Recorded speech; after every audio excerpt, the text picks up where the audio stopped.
Yo, what's up, ladies and gentlemen? Back to my home again. Yes, I know I didn't make any video this weekend because I was back at my mom's house and I was, visiting the fair that's happening in Orange County, where apparently I couldn't win dinky squat. I won a little snake, but guess what Jamie won? This huge stuffed monkey. I don't know what we're going to do with it. I think Yash is just going to play with this all day. But it was good times, lovely food, good food. Because you know what they have at the fair. They have the deep fried Oreo. They have the melting buttery barbecue ribs. And then they have this huge turkey leg. I'm going to go again this coming next week. But anyway, yes. So today we're going to start our ordeal of the first lord in the fourth house, meaning that your ascendant lord in the fourth house during your birth horoscope. And ascendant, or the first lord, is simply the sign that was rising at the time of your birth on the eastern horizon where the sun rises from, and that becomes your ascendant. That sign and its lord, whatever planet controls that sign, becomes your ascendant lord. So when that goes into the fourth house, what happens? Well, what is the fourth house? Fourth house is known as conveniences. It's known as a house of peace of mind and happiness. Why? Because fourth house is the house of mother. Mother provides the best conveniency to a child. Okay?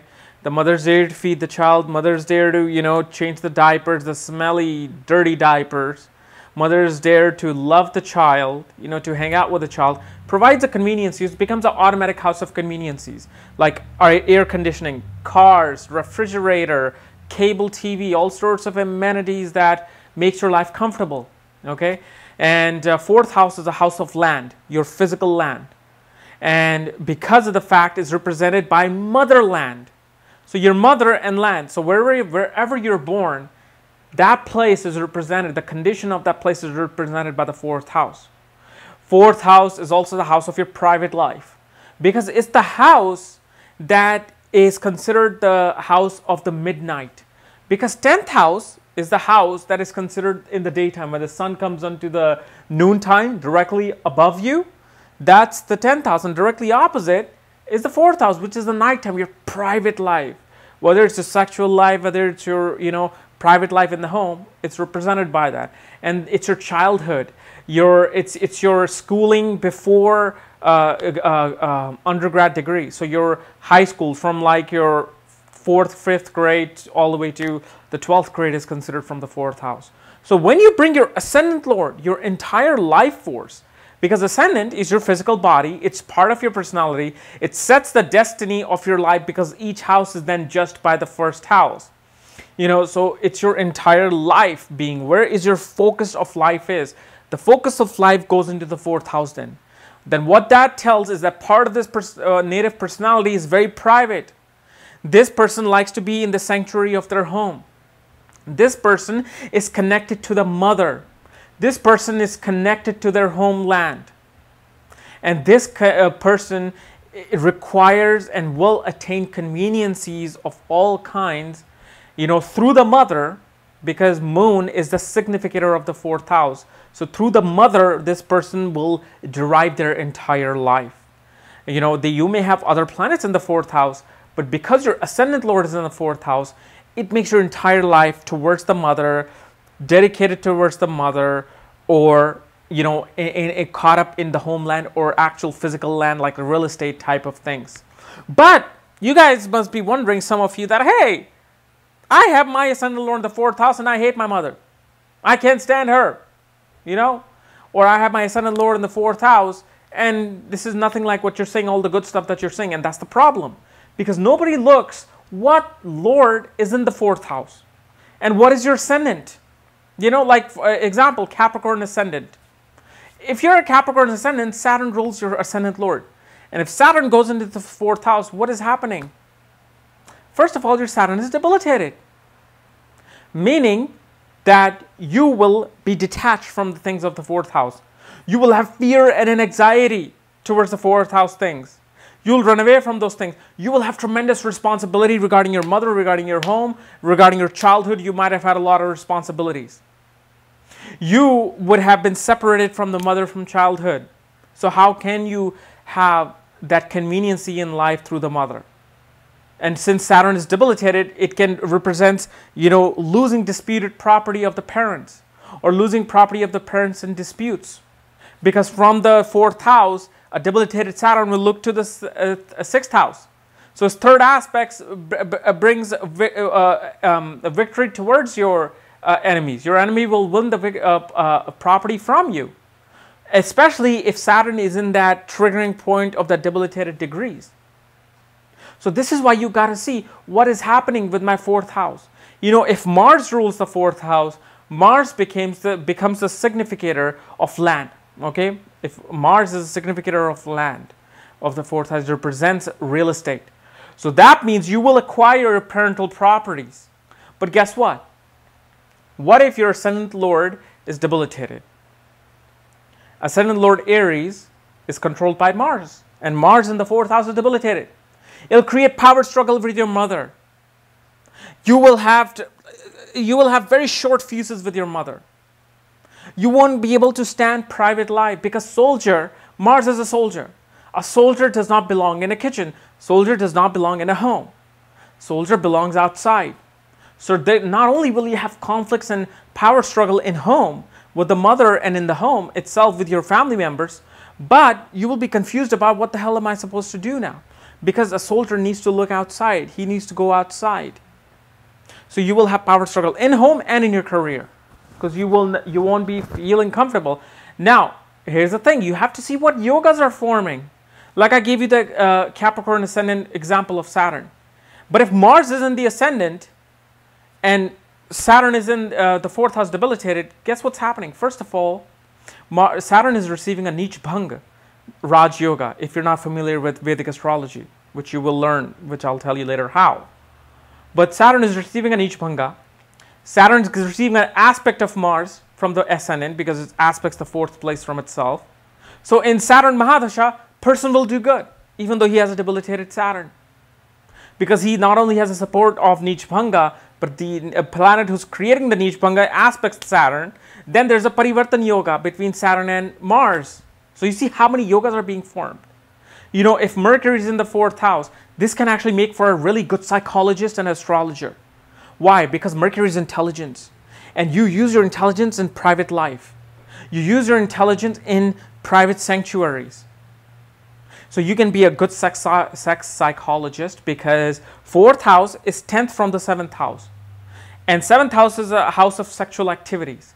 And its career becomes the 4th house. So it becomes a psychologist, teacher, astrologer.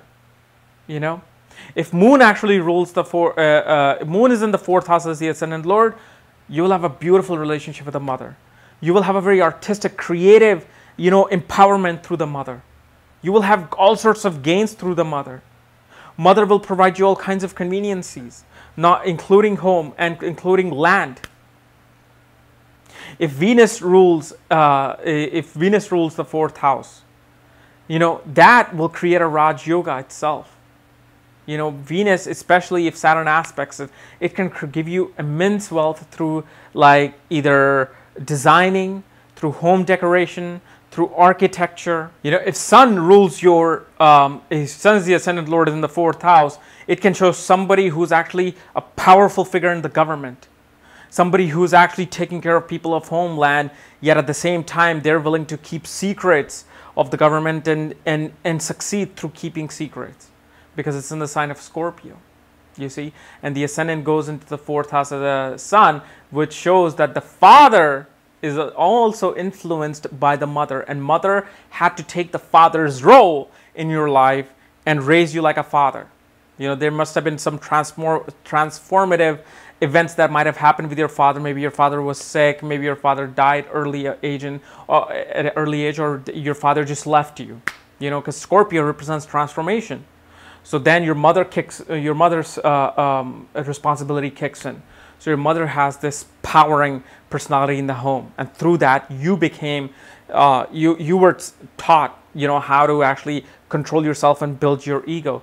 But then again, your ascendant lord, Sun, is in the 4th house, meaning that it's directionless. There's no digbala. And that again can be a source of a lot of confusion in the mind, a lot of low self-esteem, and the native will not come out as their own self till the late age of 28 or 30. So whenever your fourth lord goes into the fourth house, you have to see who is my ascendant lord and what kind of position he's in the fourth house, or she's in the fourth house. Is it debilitated? Is it exalted? It is in its own Multrikon sign. Like for Mercury, Gemini ascendant, Mercury in the fourth house is exalted, meaning that person is very, logical, organized in the home. They're very calculative in the home. Their mother could have been a mathematician. Their mother could have been a teacher who taught them how to be calculative, how to be organized. But mother becomes a very big influence. Like a Saturn can bring very strictness through the mother. Like your mother was a disciplinarian. Your mother made you organized. Your mother made you structured. And even if she had to be a dictator, she would be a dictator because she wants to instill these qualities on you. Yet if Jupiter looks at Saturn in the fourth house, then it shows that not only mother was an organized and disciplinarian, she provided divine love to you as well. So you see how you cannot just go by what the scripture says in Parashara, Hora Shastra, or whatever the online things are saying about ascendant lord in the fourth house, because you will experience different things from somebody else who has their ascendant lord in the fourth house. Because you have to see that what sign placement it's in, what degrees it's at. Is it at 0 degrees? If your planet is at 0 degrees, your planet is sleeping. It's kind of like just in an infant stage. It's like it just came out of the womb. So he's not able to develop so quickly. You will be confused about that planet. And that planet will not develop until later age, till after 28, 29. So you have to see, is it late degree or early degrees to really determine what's happening. But really, majority of your life focus goes into the private world. Even if it's a career, you want to have a home-based career. Like Sun. Sun is a significator of career. If the Leo ascendant goes into the fourth house, which is Sun, it shows somebody who might be very inclined towards a private life. But if there's other planets counteracting in the 10th house, then it shows that the person will be forced to go outside of the privacy and go out and make their career and make the money outside of home. So everything counts. You can't just say, oh, fourth lord in this house, you're going to be lucky, you're going to have all sorts of conveniences, your mother is going to be a very lucky person, and then people like, this is wrong, it doesn't work. This is why I don't believe this stuff now. But hopefully this has given you some light on how to judge your fourth lord in your ascendant lord in the fourth house. Jupiter goes into the fourth house. That can actually be a really good thing. Okay, Jupiter can provide a very spiritual, divine mother, a very spiritual and religious upbringing in the home. If you're Sagittarius ascendant and Jupiter is in the fourth house in Pisces, it can show somebody who was spiritually influenced by their mother, whose mother might have been actually a professor and a very strong spiritual figure in life, and they were blessed with all sorts of conveniences of life because Jupiter has the ability of expanding things. Okay, so he expands the home, he expands the love of the mother, he expands your private life and your sexual life. This is also your sexual life as well, because it's the 7th lord, it's the 10th from the 7th lord. So it's a career of the 7th lord, meaning that it's the activities of the 7th house. And not 7th lord, 7th house. So it can show your private sexual life as well. You can have a really blissful sexual life. So this is how you judge, what planet is doing what in lords through lord or lords through houses concept. So guys, this was my analysis of the ascendant lord in the fourth house. If you're new to my channel, subscribe below. And if you want to know where your fourth house, where your ascendant lord is placed, and if it's doing good things or bad things, or it's really irritated in the fourth house, for that, check out the links below. Check out my books, Astrology at the Speed of Light, in Conjunction to the Speed of Light. And when you get these books, I will send you the link to look at your own chart. Just make sure you follow the directions below.